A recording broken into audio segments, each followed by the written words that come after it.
Shalom à tous, que Dieu vous bénisse.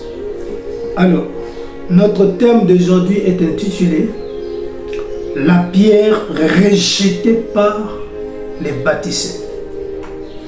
Et j'aimerais dire au Maï que ce thème ou ce sujet tire son origine du livre de Psaume au chapitre 118, précisément au verset 22. Et que nous enseigne la parole de Dieu. La Bible nous dit dans Psaume 118, 22, la pierre qu'ont rejetée ceux qui bâtissaient est devenue la principale de l'homme. La pierre rejetée par les bâtisseurs. Et la même pierre rejetée est devenue la principale de l'homme. Mais prophète, ça veut dire quoi? Ouais, je suis là pour toi, bien-aimé, afin que cette portion d'écriture ne soit plus un mystère. Le Saint-Esprit m'a mandaté pour toi. Donc, de là où tu es, attache ta ceinture de sécurité et sois connecté et concentré, parce que le Saint-Esprit veut te parler à travers cet enseignement. Oh my, je me sens religieux. La pierre rejetée par les bâtisseurs. On dit pierre. On dit encore bâtisseur. Mais lorsque tu analyses ce passage biblique, lorsque tu prends le temps de méditer sur ce passage biblique, mais tu finis par comprendre qu'en fait, il s'agit d'une histoire qui relate la construction d'un bâtiment, ou soit d'un temple, ou soit d'une maison. Pourquoi? Attache ta ceinture, je vais m'expliquer. On dit la pierre rejetée par les bâtisseurs. C'est qui un bâtisseur? Bien aimé, un bâtisseur est une personne. Un bâtisseur, c'est quelqu'un qui bâtit. Et cette personne bâtit quoi? Il bâtit soit un bâtiment, une maison, un temple, ou encore bien d'autres choses. Et si le terme bâtisseur ne t'arrange pas, tu peux remplacer bâtisseur par un constructeur. Donc un bâtisseur est un constructeur. Et le constructeur, son rôle, c'est de construire quelque chose. Et vu que nous sommes dans le domaine de la construction, c'est-à-dire des temples, donc un constructeur, c'est celui-là qui construit un temple, un bâtiment ou soit une maison. Et si constructeur aussi ne t'arrange pas, tu peux remplacer constructeur par architecte, soit par entrepreneur, ou encore, si tu veux, par un maçon. C'est-à-dire celui qui construit des maisons, par exemple. Donc, tu te rends compte que la Bible dit qu'il y a là un groupe de bâtisseurs. Donc, ça veut dire un groupe de personnes, d'accord, qui se sont réunis dans le but de construire un temple ou encore une maison. Donc là, tu comprends qu'il s'agit d'une histoire de construction. Et donc, quand ces différentes têtes s'unissent, leur objectif, c'est mettre en place un bon bijou, c'est-à-dire une belle maison. Et cependant, en matière de construction, plusieurs matériaux rentrent en scène et plusieurs éléments aussi sont pris en compte. Et parmi les éléments qui sont pris en compte, on peut citer le ciment, mais voir aussi les pierres. Et qui dit pierre, on parle de la caillasse. Et donc, il faut la caillasse aussi et bien d'autres éléments. Et nous savons également que la caillasse est très capitale et très importante, surtout pour la mise en place de la fondation. Parce que la fondation, c'est la base d'une construction. Et cependant, ils ont déjà une idée du type ou encore de la marque ou de la forme de la caillasse qu'ils veulent utiliser. Parce qu'il y a de ceux qui utilisent les cailloux au fait pour construire. D'accord? Il y a aussi ceux qui utilisent des grosses caillasses ou encore des petites caillasses. Donc, les caillasses, on comprend là que les caillasses sont catégorisées. D'accord? Et il y a plusieurs marques de caillasses. Donc, sûrement eux aussi, pour la construction de ce temple-là, ils avaient sélectionné une catégorie de caillasses à utiliser. Et voilà comment ils vont faire une commande de la caillasse qu'ils veulent.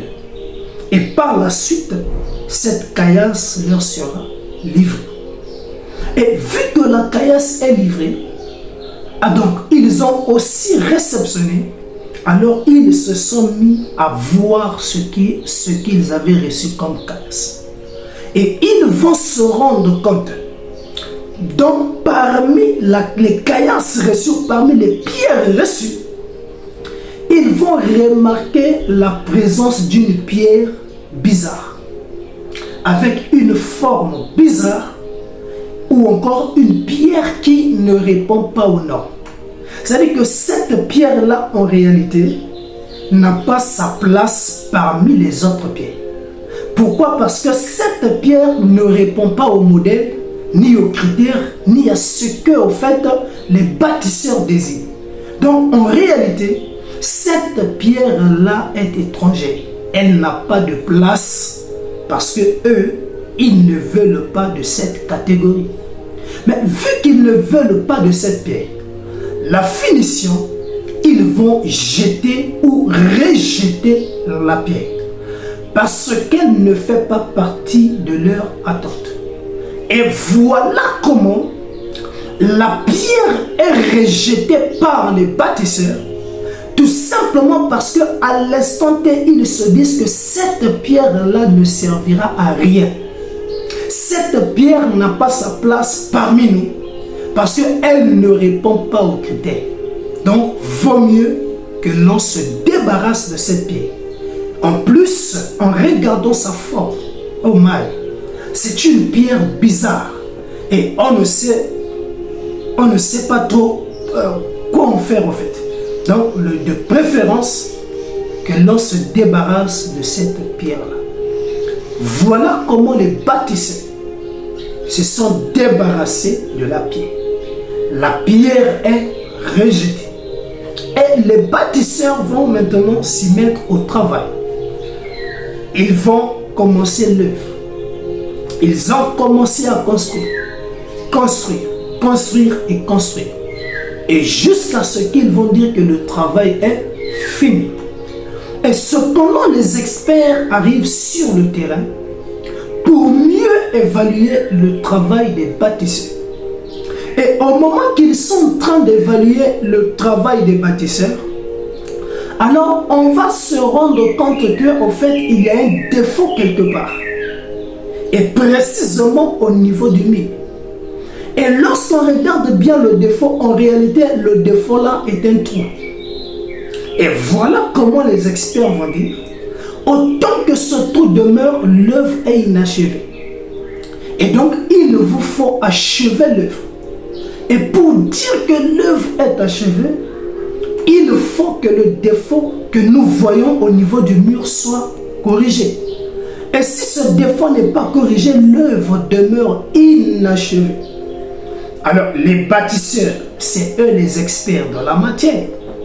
Alors, ils ont pris du ciment pour aller mettre à l'endroit. Malheureusement, bien aimé, rien du tout. Le ciment n'a pas pu combler le défaut. Ah! Mais ils se sont encore dit, mais qu'est-ce qu'on peut mettre là? Ils sont allés chercher d'autres pierres. Ils ont placé la pierre à l'endroit où il y a le trou. Mais cette pierre-là n'arrive pas à combler le trou ou ni le défaut. Donc au finish, le défaut demeure, le défaut persiste. Et plus le défaut persiste là, mais ça veut dire que l'œuvre est inachevée. Non, le bâtisseur ne peut pas dire que j'ai fini. Alors bien aimés, ils se sont mobilisés. Ils se sont réunis dans le but de trouver une solution pour ce trou. Alors d'autres ont proposé qu'on puisse tailler des pierres par rapport aux dimensions du trou. Alors ils ont pris des mesures et ils ont taillé des pierres à la même dimension. Et quand ils sont allés placer la pierre sur le trou, bien aimé, il y a toujours des défauts. Et donc les bâtisseurs sont bloqués. Ils ne savent plus quoi faire. Ils ont fait appel à ceux qui leur avaient livré la caillasse au départ pour leur dire de leur ramener d'autres camions à nouveau. Et les camions ont été livrés. Ils ont pris les nouvelles caillasses là pour aller essayer à l'endroit où ils sont en train de remarquer le trou. Mais malheureusement, ces pierres-là n'arrivent pas à combler le trou ou encore à ôter les défauts ou encore bloquer le trou. Au finish, ils sont complètement bloqués. Et jusqu'à ce que l'un des bâtisseurs va rappeler à ses collègues que souvenez-vous du premier camion qu'on avait reçu.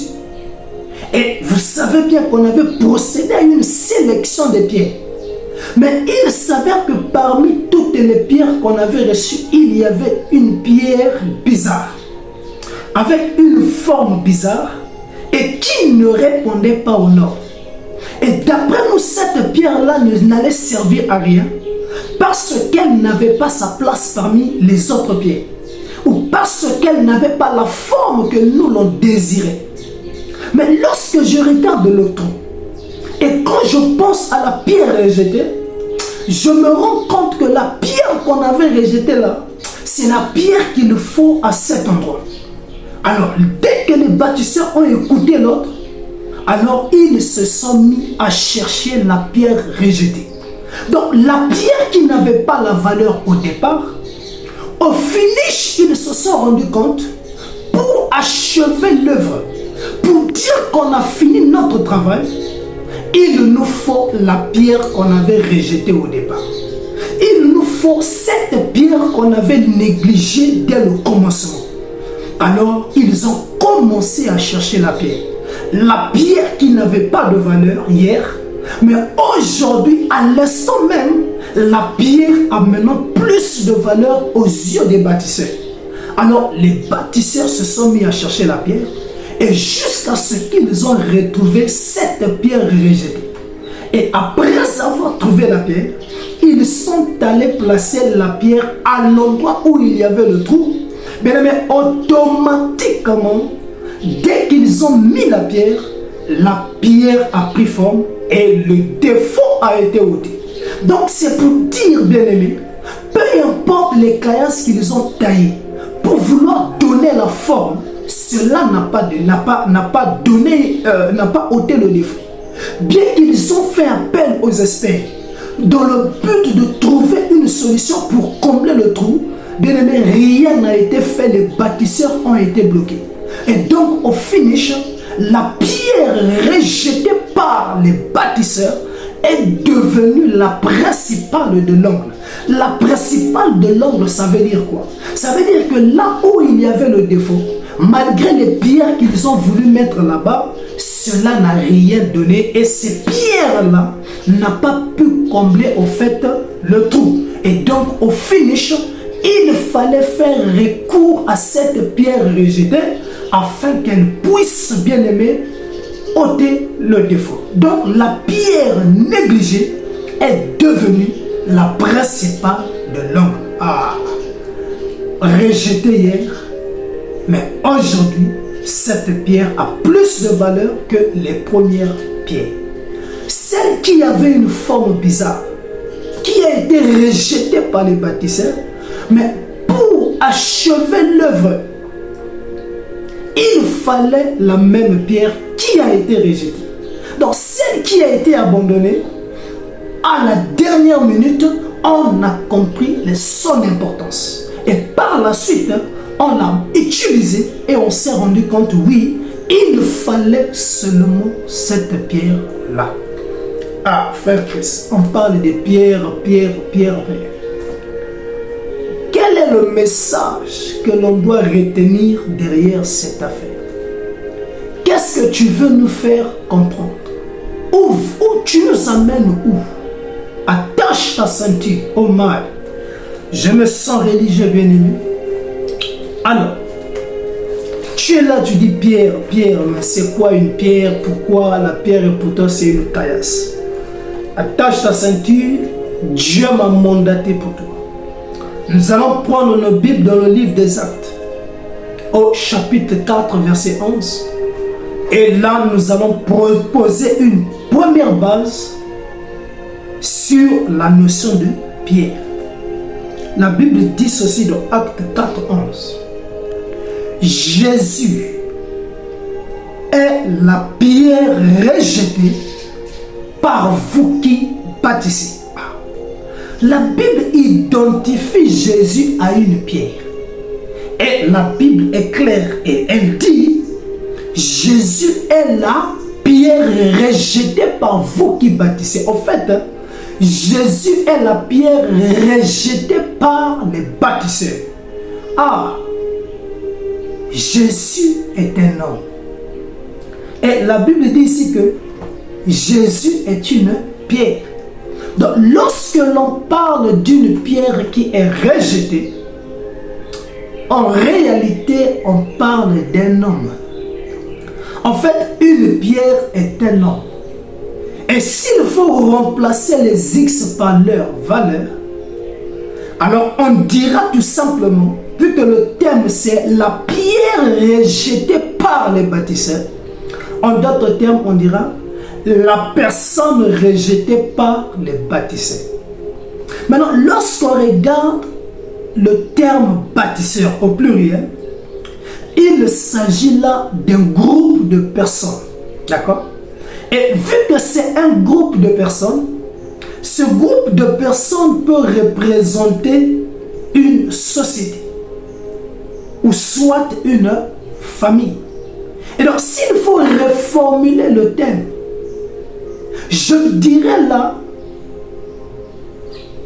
quelqu'un qui a été rejeté par sa famille, ou encore une personne rejetée par son entreprise. Voilà le mystère. Donc, la pierre rejetée est une personne. Et peut-être que toi qui m'écoutes, tu as été rejeté. Ou peut-être toi qui m'écoutes, je te dis que la famille t'a ignoré.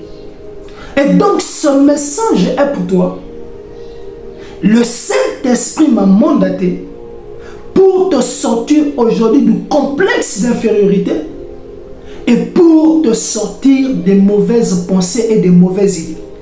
Alors, de là où tu es, attache ta ceinture parce que nous allons prendre un cas pratique afin que tu puisses mieux comprendre le message. Et le cas pratique que nous allons prendre, c'est dans le livre de Juges au chapitre 11. Et nous allons lire du premier verset jusqu'au verset 10. Et là, tu vas comprendre de quoi il s'agit. Et ce cas pratique nous parle de Jephthé. Et dès l'entrée de jeu, tu dois comprendre que Jephthé veut dire le libérateur. C'est-à-dire une personne qui est destinée à libérer un groupe de gens, à libérer une famille, à libérer une ville ou encore à libérer tout un pays. Donc, Jephthé veut dire celui qui est destiné à libérer. Donc, c'est un libérateur. Et Jephthé veut aussi dire celui qui est destiné à ouvrir. Et lorsqu'il ouvre, aucune autre personne ne peut fermer. Voilà, bien-aimé, la signification de Jephthé. Et là, tu as déjà une idée de la destinée de ce monsieur. Donc, si son nom veut dire libérateur, donc ça veut dire qu'il a été appelé à libérer soit une famille, soit une ville, ou soit un pays par rapport à ses adversaires ou contre ses ennemis. Et donc, tu comprends là que ce Jephthé-là n'est pas né au hasard, mais il est né pour un but. Et dès l'entrée de jeu, tu comprends que son but à lui, c'est de libérer son peuple contre ses ennemis. Alors, attache ta ceinture, nous allons lire. 11, verset 1. Jephthé le Galadite. Ah, on dit que Jephthé est un Galadite. Et virgule, la Bible continue que Jephthé Galadite est un vaillant héros. Ah, la Bible dit déjà dès l'entrée que Jephthé là, c'est un vaillant héros. Mais un vaillant héros, c'est quelqu'un qui ne tremble pas devant les obstacles. C'est quelqu'un qui n'abandonne pas. Un vaillant héros est synonyme de la force et du courage. C'est quelqu'un qui n'est pas bousculé par les événements du monde. Mais c'est quelqu'un qui sait, même si la nuit tarde, même si la nuit dure plutôt, le jour finira par apparaître. Le soleil finira par dire bonjour. C'est-à-dire, même s'il traverse des moments de désert, il sait fin de fin, il finira par mettre pied à Canaan. Donc, il ne se laisse pas bousculer par les événements du monde, mais il a confiance en lui. Il sait une chose, qu'il est appelé à faire ou à accomplir des grandes choses. Un vaillant héros ne tremble pas devant une situation. Un vaillant héros, c'est quelqu'un qui ne se lamente pas. Mais quand toi, tu as des problèmes, tout le quartier doit être informé que toi, tu as un problème. Ton mari, s'il ne laisse pas l'argent du marché, les voisines doivent être connectées à cette affaire, où tu dois crier sur tous les toits que ton mari n'a rien laissé pour le marché. C'est-à-dire, en d'autres termes, tout le quartier doit être informé que chez toi, il y a un problème. Oh, bien-aimé, non. Ce n'est pas l'attitude d'un vaillant héros. Un vaillant héros ne se lamente pas. Un vaillant héros, c'est quelqu'un qui ne recule pas devant un combat. Et lorsque le vaillant héros s'engage dans un combat, il est difficile que le vaillant tombe. Il est toujours vainqueur. C'est quelqu'un qui s'y connaît dans l'art de guerre et des armes. C'est un grand stratège. C'est quelqu'un qui s'y connaît dans l'art de la guerre. Et il a par la suite un bon leadership. Et il a une bonne capacité de réunir toute une foule tout autour de lui et les conduire, les amener à sortir en eux le potentiel caché. Donc un vaillant héros n'est pas n'importe qui, mais c'est quelqu'un qui a une grande destinée. Bien aimé, c'est un soldat fort, courageux, qui ne recule pas devant les obstacles. Et donc la Bible dit que Jephthé est un vaillant héros. Donc c'est quelqu'un qui est venu sur terre pour un but. Bien aimé, tu es sur terre pour un but. Tu n'es pas venu sur terre au hasard. Mais Dieu a voulu que tu viennes sur terre parce qu'il sait que tu as une mission à accomplir. Bien-aimé, Gédéon est venu sur terre pour libérer son peuple contre les Madianites. Jésus est venu sur terre pour le rachat. Et Samson est venu sur terre dans le but de délivrer Israël entre les mains des Philistins. Et Jephthé également est né pour un but. C'est délivrer les Galadites entre les mains des fils d'Amalek.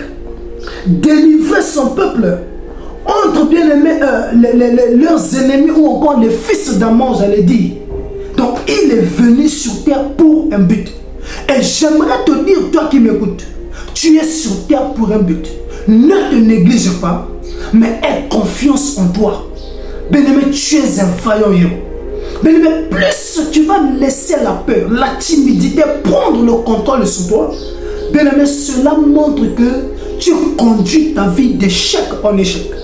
Or, il faut combattre la timidité, mettre le courage en toi et dire que tu dois affronter le désert parce que Canaan t'attend. Donc la Bible dit que Jephthé est un vaillant héros. Et la Bible complète une autre information. La Bible dit que ce Jephthé-là est né d'une femme prostituée. Et par la suite, la Bible souligne qu'il a été engendré par Galad. Donc c'est l'histoire d'un homme qui répond au nom de Galad. Et ce monsieur Galad avait une femme de la maison. Et au départ, cette femme semblait être stérile. Elle ne donnait pas des enfants à cet homme. Et cet homme-là voulait d'un héritier. Alors cet homme est allé dehors et il a vu une femme prostituée. Il est allé avec cette femme prostituée et cette femme est tombée enceinte. Et de cette grossesse est sorti Jephthé. Jephthé est né d'une femme prostituée. Mais la Bible dit que cet enfant qui est né d'une femme est un vaillant, d'une femme prostituée, j'allais dire, est un vaillant héros. Ah! Mais donc la condition de sa naissance ne l'influence pas. Qu'il soit né d'une femme prostituée ou pas, la Bible dit qu'il est né pour libérer son peuple. La Bible dit que c'est un vaillant héros. Donc c'est quelqu'un qui est rempli de dons et de talents. Malgré qu'il est né d'une femme de joie, cela n'influence pas sa destinée. Il ne se laisse pas entraîner par la situation de sa mère. Mais il se dit que j'ai confiance en moi. Mais c'est pour dire à quelqu'un en ce jour, même si tu es né d'une femme aveugle, dis-toi que c'est la volonté de Dieu. Dieu a voulu que tu puisses naître ou venir dans ce monde par le canal de cette dame aveugle. Donc, bien aimé, qu'elle soit aveugle ou pas, l'état de ta mère n'a pas l'influence sur ta destinée. Au contraire, l'état de ta mère est une source de motivation qui doit te pousser à travailler dur afin de la donner un confort. Mais toi, quand tu vois déjà l'état de ta mère, tu te dis déjà que tu es maudit.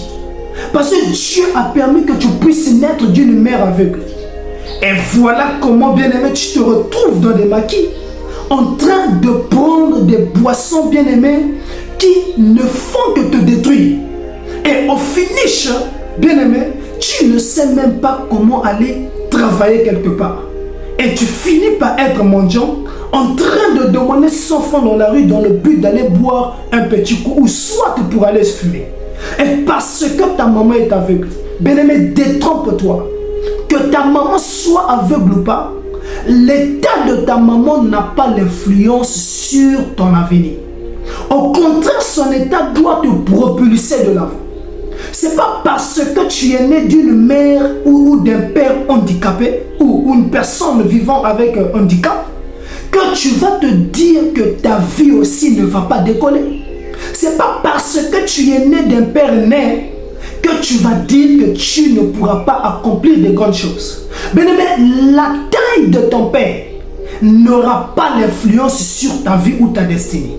Bien aimé, que ton père soit long, gros, court, bien aimé, cela n'a pas d'impact sur ta vie.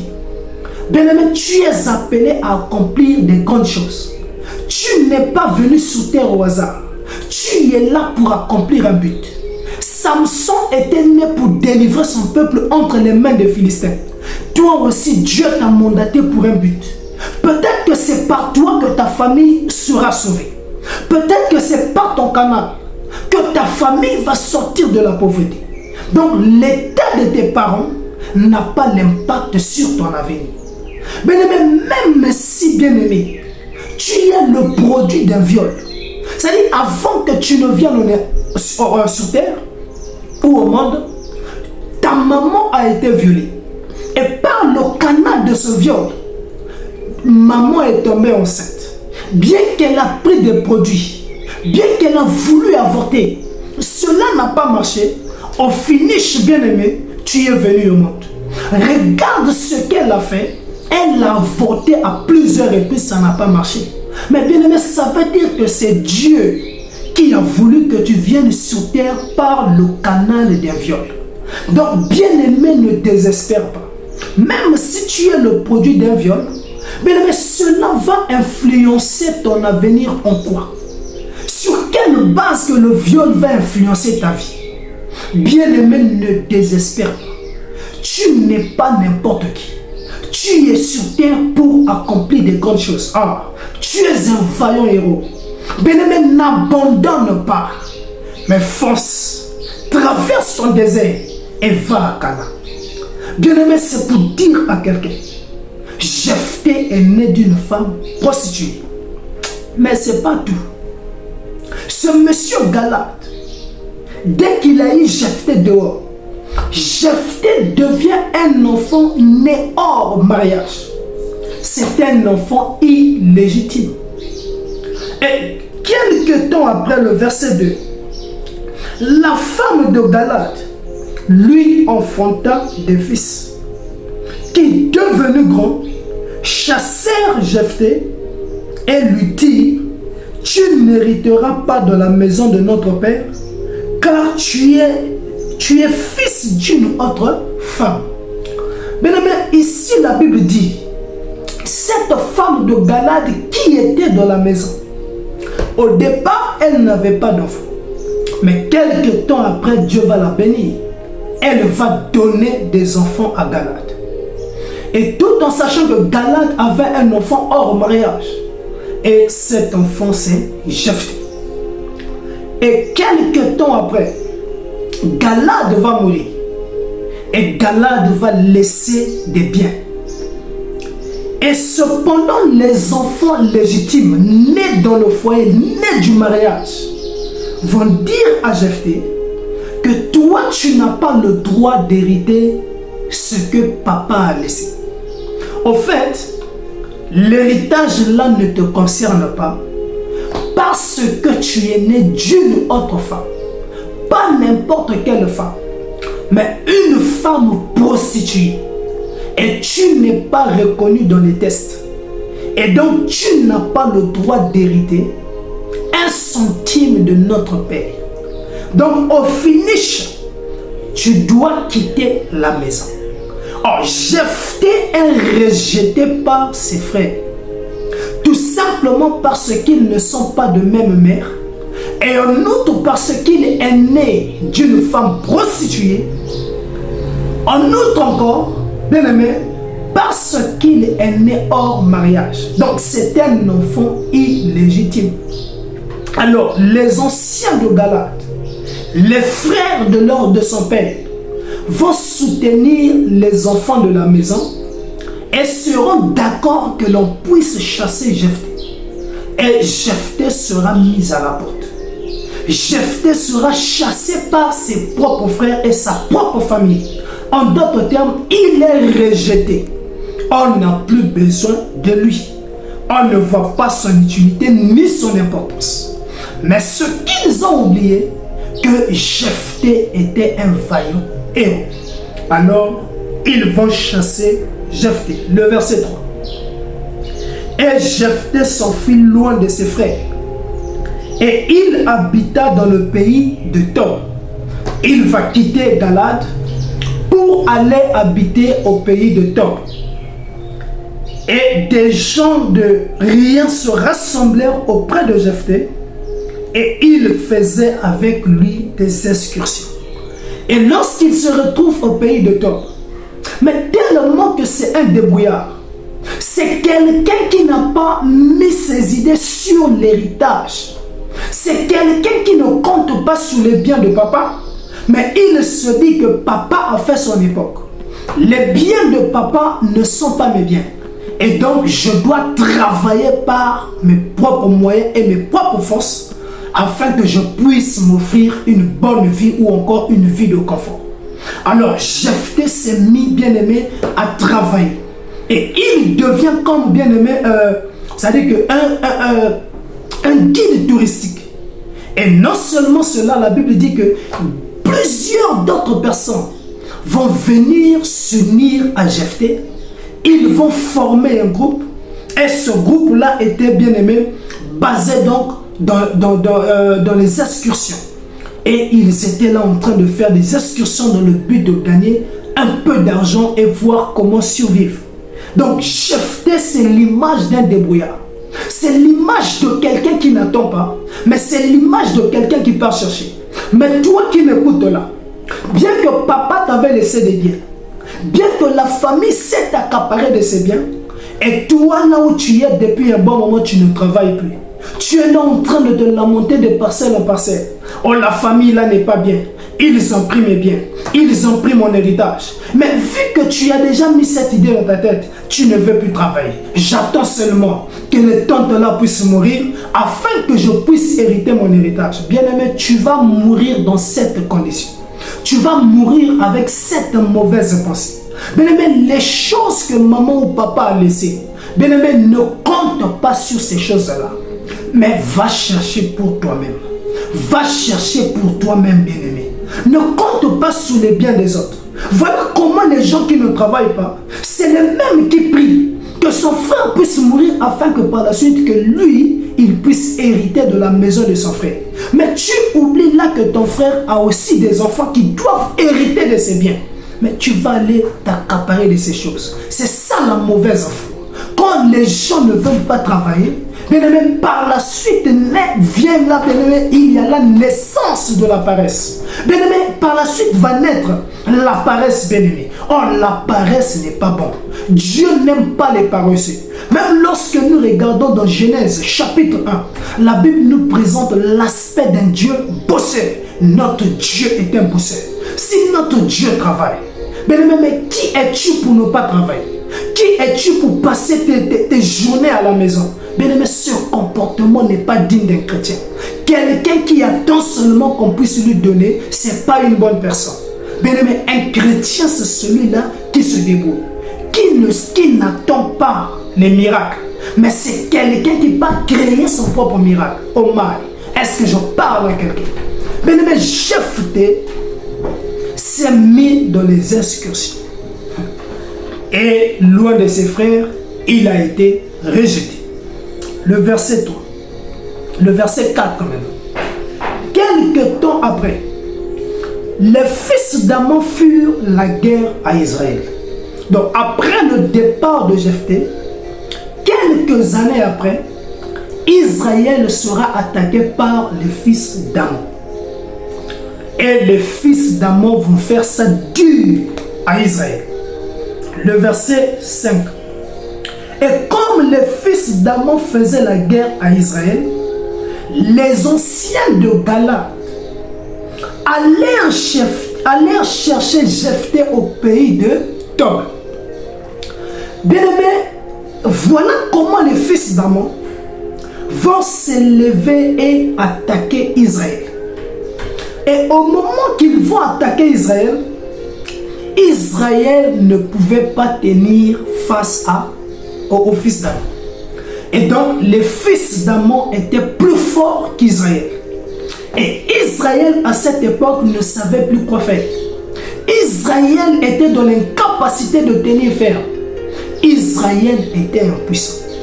Israël n'avait plus de force. Et pendant cette phase de guerre, voilà comment les anciens de Galade, ceux au départ qui s'étaient unis aux enfants légitimes,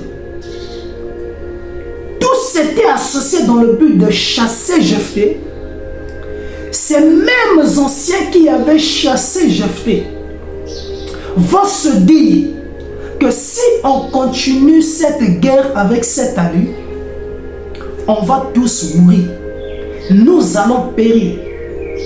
Et donc, pour ne pas périr, que faire?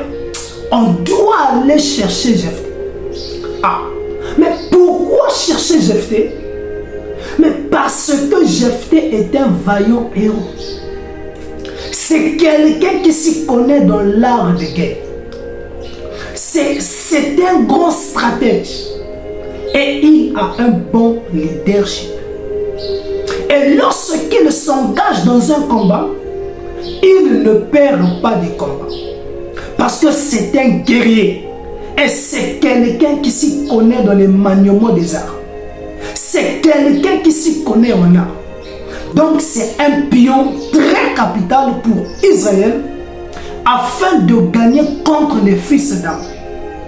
Et raison pour laquelle ils vont se dire, La pierre rejetée, c'est-à-dire Jephthé qu'on avait rejeté avant, c'est le même qui sera capable de nous délivrer. Ah, n'oubliez pas que Jephthé veut dire libérateur. N'oubliez pas que Jephthé, c'est quelqu'un qui est né pour libérer un peuple. Alors il va se dire, on doit aller vers Jephthé. Ah, la pierre rejetée par les bâtisseurs est devenue la principale de l'ombre. Jephthé, rejeté par sa famille, est devenu l'homme le plus important de la famille. Celui qui n'avait pas de valeur hier, tout simplement parce qu'il est né d'une autre femme, précisément d'une femme prostituée. C'est quelqu'un qui n'a pas étudié comme nous. C'est quelqu'un qui n'a pas de diplôme comme nous. Donc il n'est pas digne d'être notre frère. Il n'est pas digne d'avoir part à l'héritage. Et on l'avait chassé. C'est cette même personne illettrée entre guillemets.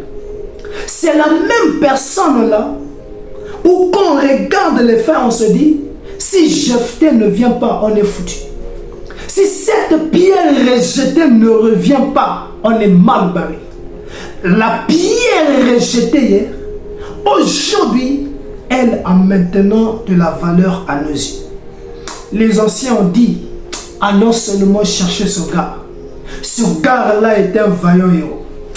Alors ils se sont réunis et ils savaient que Jephthé était au pays de Tob. Alors ils sont allés au pays de Tob. Et une fois au pays de Tob, ils ont vu Jephthé. Le verset 6. Et ils dirent à Jephthé, viens, tu seras notre chef et nous combattrons les fils d'Ammon.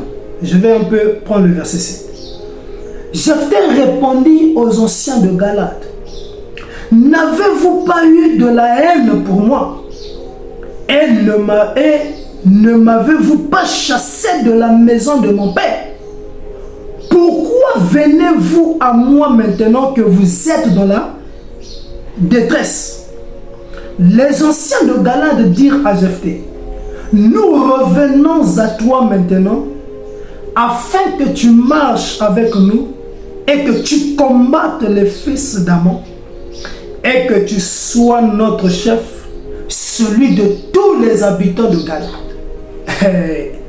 Bien, Galade ne sait quoi faire. Ils sont impuissants face aux fils d'Ammon et tout Israël est dans l'incapacité de tenir face aux fils d'Ammon. Et voilà comment ceux de la lignée de Galade vont se dire qu'on doit aller chercher Jephthé. Parce que Jephthé là, c'est un bon chef. C'est un bon leader. Il se connaît en art de guerre. Alors, ils sont allés voir Jephthé. Et Jephthé dit, mais vous me voulez quoi, au fait? Pourquoi vous venez vers moi aujourd'hui? Hier, vous avez eu de la haine contre moi. Et vous m'avez chassé. Vous m'avez mis hors la maison de mon père. Et jusqu'à m'interdire même mon héritage. Et pourquoi maintenant vous venez vers moi? Parce que vous êtes dans une situation difficile. Les anciens ont reconnu leur tort. Et les anciens disent que nous sommes venus vers toi aujourd'hui afin que tu deviennes notre chef. Et que tu marches devant tous les fils de Galade. Que tu sois notre leader. Parce qu'on a besoin de toi pour gagner cette guerre. Ah bien aimé, Jephthé qui était rejeté hier. Jephthé qui n'était rien à leurs yeux. Mais aujourd'hui, ils décident que Jephthé devienne leur leader. Qu'il devienne leur chef. Celui qui était zéro, il est devenu héros. Celui qui n'était rien pour eux, il est maintenant utile. Il est maintenant la pierre principale de l'ombre. C'est-à-dire que sans Jephthé, il n'y aura pas de victoire. Donc Jephthé devient la pierre que David a utilisée pour faire tomber Goliath. Donc il faut que Jephthé soit là afin que les ennemis, les fils d'Ammon tombent. Bien aimé, les anciens sont venus s'humilier devant Jephthé.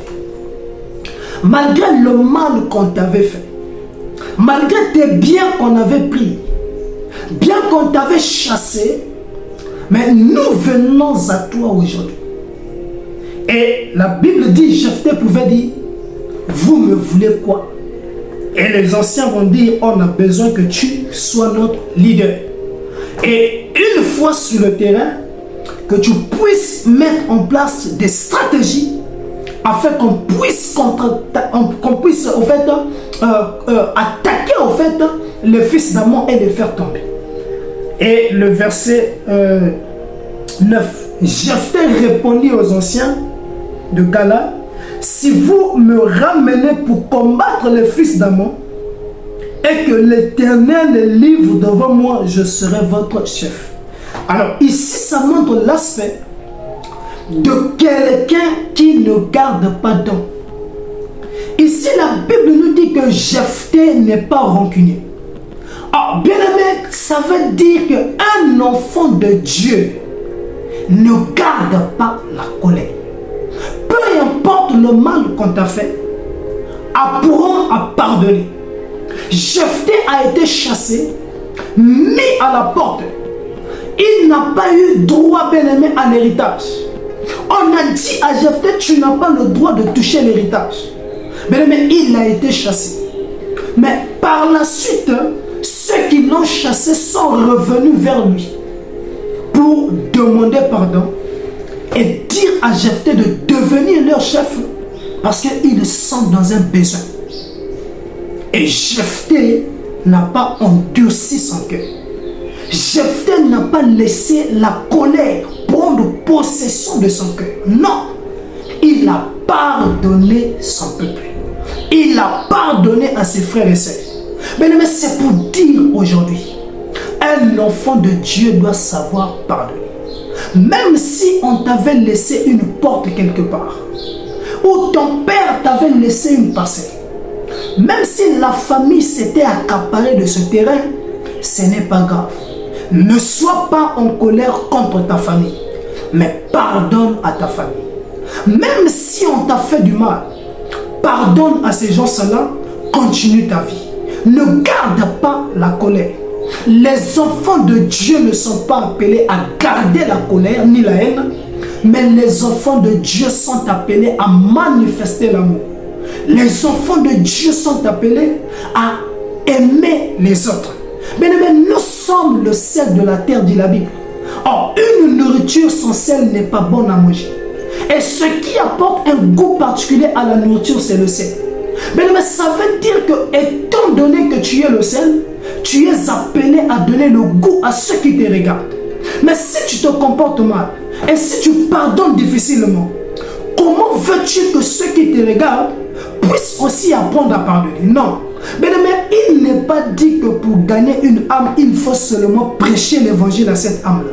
Mais par ta manière de t'habiller, par ta manière de te vêtir, tu peux gagner les âmes au Seigneur. Par ta manière de te comporter, tu peux gagner les âmes au Seigneur. Donc c'est pour te dire ce matin, tu es appelé à être un modèle. Tu es une maison bâtie sur une montagne. Et ça veut dire que, étant donné que tu es sur la montagne, tous ceux qui passent par là ont les yeux braqués sur la maison qui est située sur la montagne. La caméra du genre du monde est sur toi. Et tout le monde te regarde. Tout le monde veut voir comment tu te comportes et comment, bien aimé, tu vis avec ton entourage.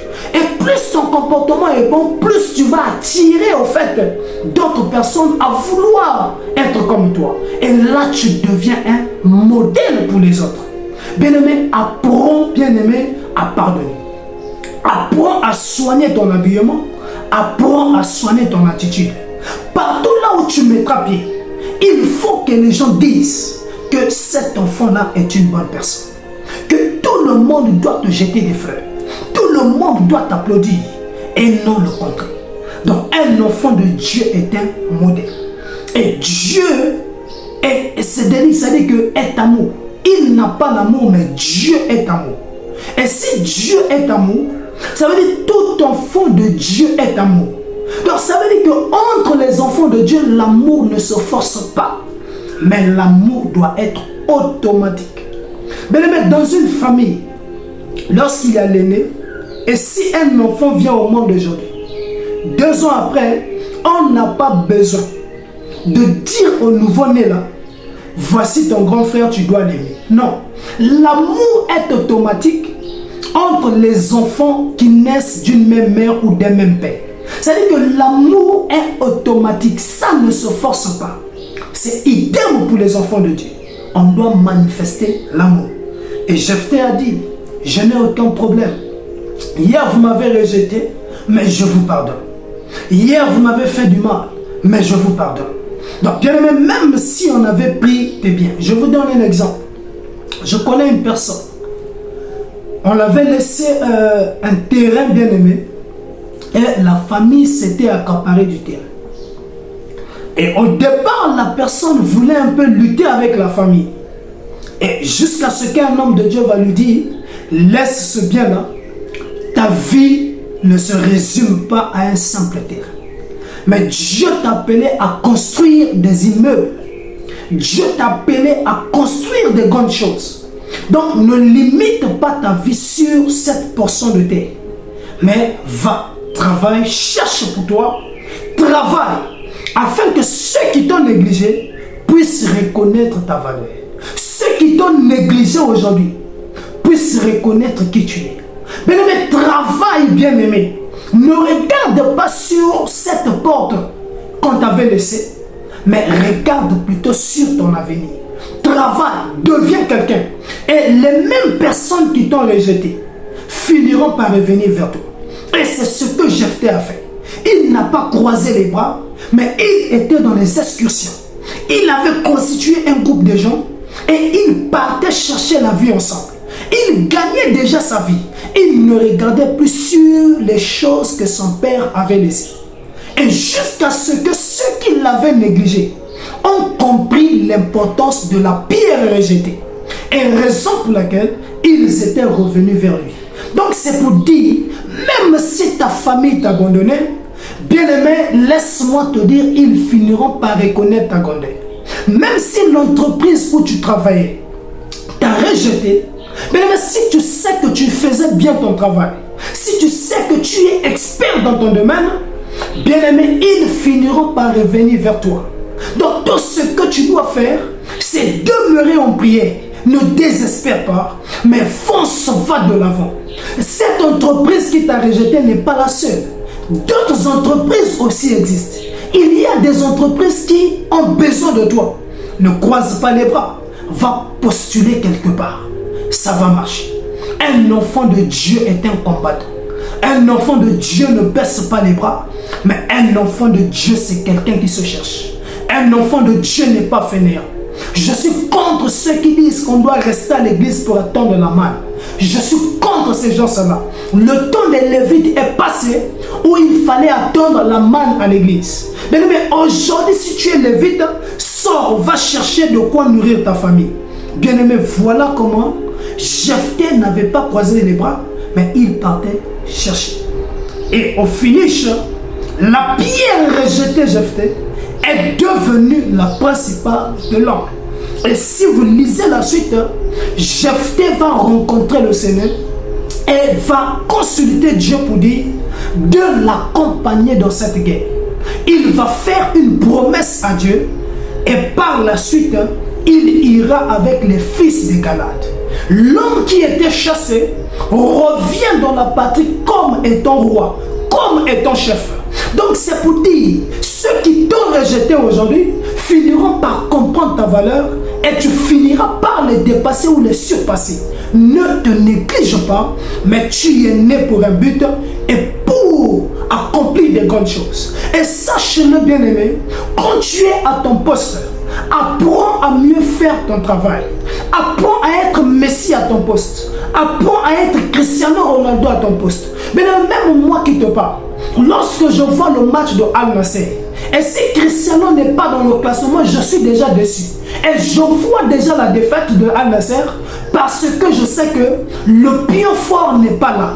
Apprends à être le Cristiano de ton entreprise. Apprends à être le Cristiano dans ton domaine. C'est-à-dire à chaque fois que tu seras absent, que tout le monde se dise, autant n'est pas là, ça ne marchera pas. Tu dois être un élément indispensable. Bien-aimé, apprends à mettre tes empreintes dans ce que tu fais. C'est alors que les gens vont reconnaître ta grandeur. Ne sois pas fainéant, mais sois un bosseur. Va de l'avant, bien-aimé. Ne te néglige pas. C'est pas parce que maman est aveugle que tu vas te négliger. C'est pas parce que papa ne travaille pas que tu vas dire que toi aussi tu es appelé à ne pas travailler. Non, bien-aimé, c'est pas parce que tu es né d'une famille pauvre où les gens sont remplis de sorcellerie que tu vas dire que ta vie est maudite. Tu n'es pas maudit. Autant que Christ demeure en toi, tu es appelé à accomplir de grandes choses. Alors ne te néglige plus, mais sois comme Jephthé. Dis-toi que tu es né pour un but. Et Jephthé qui veut dire libérateur, bien qu'ils ont rejeté Jephthé, ce que le peuple de Galad a oublié, ils avaient rejeté leur libérateur. Mais quelques temps après, ils ont eu l'intelligence, la sagesse de comprendre que le Jephthé rejeté était libérateur, c'est un vaillant héros. Ils ont compris que sans Jephthé, il n'y avait pas de victoire. Et la pierre rejetée Jephthé est devenue la principale de l'homme. Ils ont fait recours à la pierre rejetée, c'est-à-dire Jephthé.